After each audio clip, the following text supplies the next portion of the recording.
ሰምቻለሁ። ዝቅ ያለ ከፍ ይላል፣ ከፍ ያለ ዝቅ ይላል። እግዚአብሔር በሕይወታችሁ ላይ አንድ ባላንስ ይሰራል። እግዚአብሔር በሕይወታችሁ ላይ አንድን ነገር ባላንስ ይሰጠዋል። ጠማማውም ይቃናል፣ ሰርጓጉጡም ሜዳ ይሆናል። ለምን? ንጉሡ እየመጣ ነው። የናዝረቱ ኢየሱስ እየመጣ ነው። የጌቶች ጌታ እየመጣ ነው። የኃያላን ኃያል እየመጣ ነው።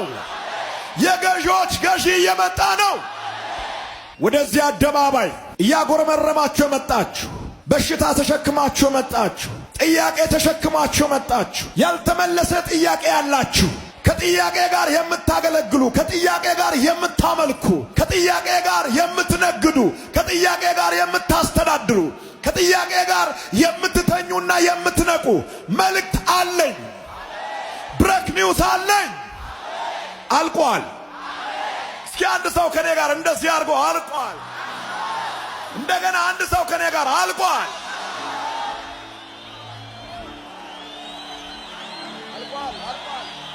አልቋል። ጆሮ ያለው ይስማ። አልቋል። ጆሮ ያለው ይስማ። አልቋል። አልቋል። አልቋል የሚል ድምፅ ከመጣ ኋለኞች ፊተኞች ይሆናል። አልቋል የሚል ድምፅ ከመጣ የሞተ ሕያው ይሆናል። አልቋል የሚል ድምፅ ከመጣ የተዘጋ በር አውቆ ይከፈታል።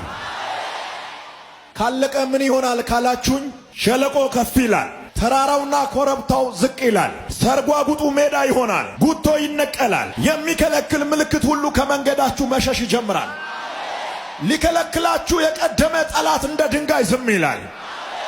አንዳንድ ሰዎች አላሳልፍም ብሎ የቀደሙ ሰዎች መሸኘት ይጀምራሉ። ይመለከተኛል የሚል ሰው አሜን ብሎ ይቀበል። ኢየሩሳሌም ፈርሳለች።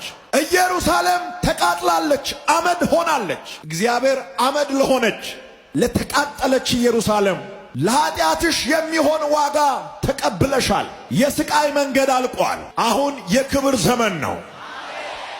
በገና ይዘሽ ውጪ፣ ለምስጋና ውጪ፣ ለዝማሬ ውጪ። አንቺ ኢየሩሳሌም፣ አንቺ ኢየሩሳሌም አልቋል፣ አልቋል።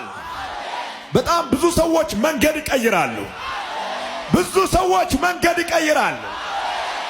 ራዛ ካፕሬቬኒዮ ራንዶሎቫ ሼካቲያስ ሩቫኒያስ ማንዶ መጽሐፍ ቅዱስ ሲናገር እንደዚህ ነው የሚለው። ምዕራፍ 40 ቁጥር 5 ላይ የእግዚአብሔርም ክብር ይገለጣል። ደስ አይልም? የእግዚአብሔርም ክብር ይገለጣል፣ ሥጋ ለባሹም ሁሉ በአንድነት ያየዋል። የእግዚአብሔር አፍ ይህንን ተናግሯልና እግዚአብሔር ከተናገረ 50 በ50 ሳይሆን 100 በ100 ይሆናል።